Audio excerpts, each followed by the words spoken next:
हरे कृष्णा कृष्णा। श्रीमद् भागवत पुराण की जय।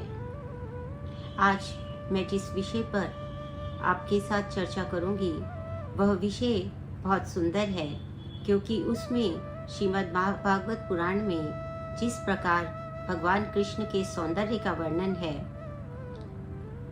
वैसा वर्णन हमें कहीं और प्राप्त नहीं होता। और जब मैं उस वर्णन को पढ़ रही थी, जो कि हम जब भी भागवत पुराण पढ़ने के लिए उद्यत होते हैं, तो उससे पहले जिन मंगलाचरण का प्रयोग किया जाता है, उन्हीं में से यह एक श्लोक है, यह एक स्तुति है, यह एक प्रणाम है। परंतु इसको पढ़ते हुए मुझे लगा कि ये जो हम सारे लोग हर रोज बोलते हैं, आप मेडिटेट कीजिए, आप ध्यान लगाइए, ध्यान लगा के बैठ जाइए, तो मुझे लगा कि यह श्लोक जो है वो एक नवीन प्रकार के ध्यान लगाने के लिए अत्यधिक उपयुक्त है।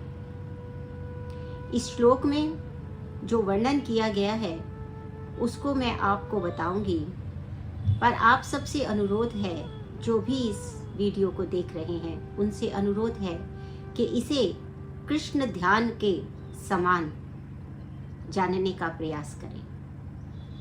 जब ये वीडियो मैं बोल रही हूँ, जब इसमें मैं बोल रही हूँ और जो भी मैं शब्द बोलूँगी उसका अर्थ बताती जाऊँगी, और आप सभी को एक ऐसी मुद्रा में आना है जिसमें आप आरामदायक स्थिति में बैठे हों। उसके पश्चात आप अपने नेत्रों को बंद कर लेंगे और अपने ध्यान को कहाँ लेकर आएंगे? अपने भवों के मध्य में, भ्रू के मध्य में, यहाँ जहाँ की बिंदी लगाई जाती है, और वहाँ पर भगवान के उस स्वरूप का मानस चित्रण कीजिए और उस मानस चित्रण में डूब जाइए। और हम सब डूब जाते हैं, और यही शरणागति हमारा भगवान के लिए जो समर्पण है उसे बताएगा और हमारी स्तुति को करने वाला होगा। मैं प्रथम इस श्लोक का उच्चारण करती हूँ और पुनः हम कृष्ण ध्यान में चलते हैं।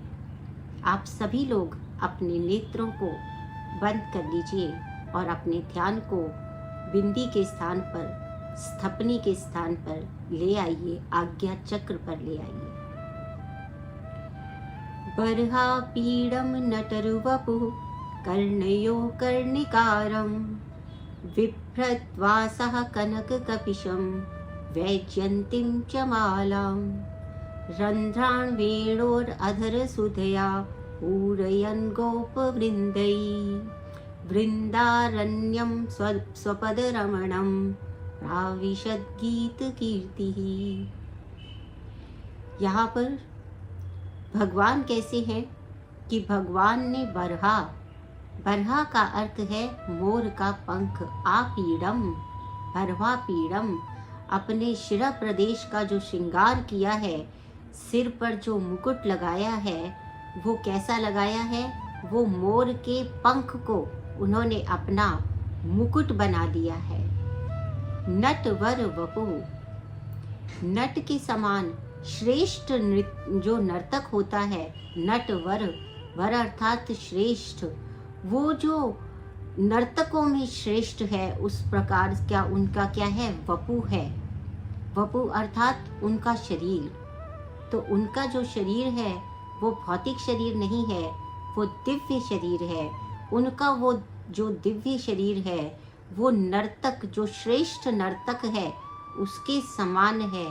कर्णयो कर्णिकारम, कर्णयो अर्थात दोनों कानों में, कर्णिकाकार, कर्णिकाकार जो है वो एक नील कमल होता है, उसके समान का जो पुष्प है वो उन्होंने अपने जो कान हैं उस पे धारण किया हुआ है।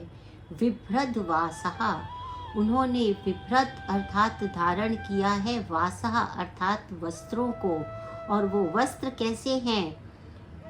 कनक कपिशम, अर्थात उनकी जो वर्ण है वो कैसा है? स्वर्ण के समान पीला। स्वर्ण के समान पीला अर्थात भास्कर स्वर्ण, वह स्वर्ण जिसमें चमक होती है, स्वर्ण में चमक होती है, वैसा पीला वस्त्र उन्होंने धारण किया हुआ है। वैजयंतीम चमाला, और वैजयंती की माला है। वैजयंती जो है वो भारत में पाया जाने वाला एक पौधा है, और वैजयंती का शाब्दिक अर्थ जो है पुरस्कार होता है। भगवान का पुष्प इसे कहा गया है, भगवान का पौधा इसे कहा गया है। और ये इसके भी जो फूल होते हैं वो बहुत बड़े बड़े होते हैं और पीले रंग के होते हैं, बहुत सुंदर पीले रंग के, स्वर्णिम पीले रंग के पुष्प होते हैं। तो वैसे पुष्पों को उन्होंने जो है वो वैसे पुष्पों की माला को उन्होंने धारण किया हुआ है। अब भगवान पीताम्बर ही क्यों है, पीला ही वर्ण उन्हें क्यों अच्छा लगता है? तो आप देखेंगे कि जब आप सड़क पे जा रहे होते हैं तो 3 प्रकार की बत्तियां हमें दिखती हैं। एक बत्ती होती है लाल, एक होती है हरी और एक होती है पीली। अब पीली बत्ती का जो अर्थ है वो सब समझते हैं कि क्या है, कि सजग रहते हुए चले, सजग रहते हुए चले। तो भगवान भी क्या कहते हैं कि अपने जो कर्म हैं वो सजग रहते हुए करें, पूरी सजगता के साथ जो धर्म है उसका पालन करें। और धर्म क्या है? जो शास्त्र से अनुमोदित कर्म है, शास्त्रों द्वारा अनुमोदित कर्म है, वो कर्म करें। अर्थात केवल अपनी इंद्रिय तृप्ति के लिए अथवा भौतिक सुखों की प्राप्ति के लिए ही कर्म नहीं करना है, अपितु वो कर्म करना है भगवान को प्रसन्न करने के लिए, भगवान की इंद्रियों की तृप्ति के लिए, भगवान की शरण में जाने के लिए, भगवान की सेवा करने के लिए, भगवान के भक्तों की सेवा करने के लिए। जो भी शास्त्रानुरूप कर्म कहे गए हैं वही कर्म जो है वो है जो सजगता से किए जाने चाहिए, क्योंकि वही हमारे आध्यात्मिक उन्नति का मार्ग प्रशस्त करते हैं। इसीलिए भगवान को पीला वर्ण ही अच्छा लगता है, क्योंकि वह इस सजगता का उपदेश सदैव हमें देते हैं। भगवत गीता में भी हमें किस प्रकार कर्म किया जाना चाहिए इसका ज्ञान वो देते हैं। फिर क्या है? रंध्रान वेणोर अधर सुधिया। जो रंध्रान है वेणु के, वेणु अर्थात बांसुरी, उसके जो छिद्र हैं उनको सुधिया पूरयन, वो जो अमृत है उससे वो भर देते हैं।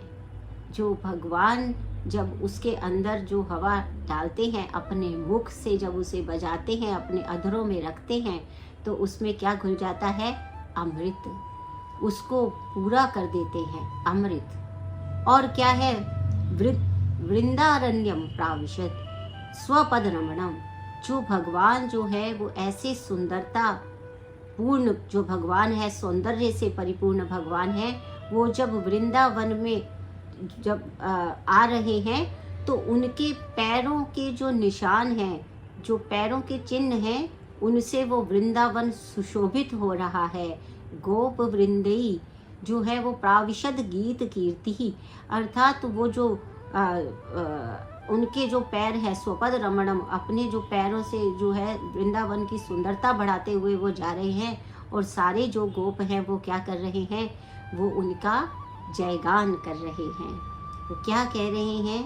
हे कृष्ण करुणा सिंधु दीन बंधु जगतपते गोपेश गोपिका कांतम नारायणम नमस्तुते। सो ये जो है राधा कांतम नमस्तुते। तो इस प्रकार से भगवान कृष्ण की स्तुति करते हुए सब गोप जो हैं वो जा रहे हैं। और इसी प्रकार का जो मानस चित्रण है वो मुझे पूरा विश्वास है कि आपने अपने आज्ञा चक्र में कर लिया होगा। और दोनों हाथ जोड़कर हम भगवान की स्तुति करते हैं। ओम नमो भगवते वासुदेवाय। ओम नमो भगवते वासुदेवाय।